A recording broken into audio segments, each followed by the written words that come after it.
If people are trying to murder you, then perhaps you can take a little satisfaction from the fact that they are officially heroes of the Russian Federation. Much of the life of Dr. Alexander Mishkin was put on display in Westminster. Housing records, car insurance documents, even the swampy village in the Arctic where he grew up, all of it providing a body of evidence that he was involved in the assassination attempt on Sergei Skripal. This was a man who had claimed he'd abandoned an attempt to visit Salisbury Cathedral because of the snow and slush, yet the village he came from is in permafrost most of the year.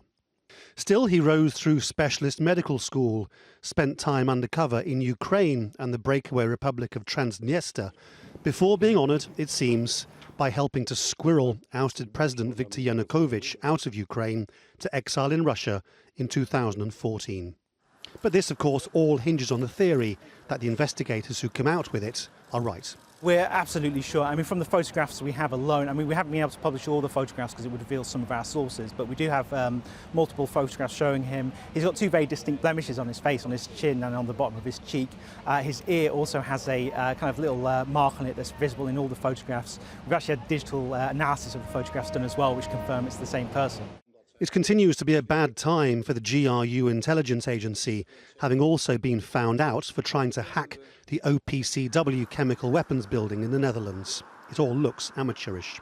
The British government feels like it is in fight-back mode. It's not necessarily a huge problem convincing people in Russia who will want to believe their government anyway. I think it's the rest of the world and the global audience. I think the evidence of Russian involvement is now overwhelming, and we've had hundreds of GRU officers named in the past few weeks anyway, and if you're trying to run a secret organisation, if your secret agents are no longer secret, then you have a problem.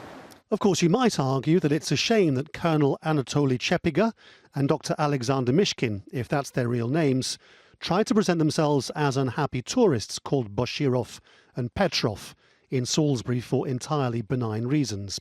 After all, to the Russian state, both men are heroes, and Sergei Skripal was a traitor, but they can hardly change their story now.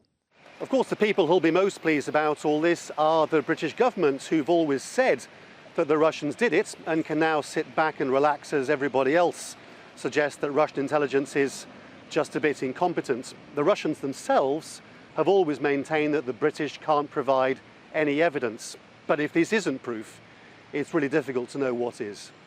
Laurence Lee, Al Jazeera in London.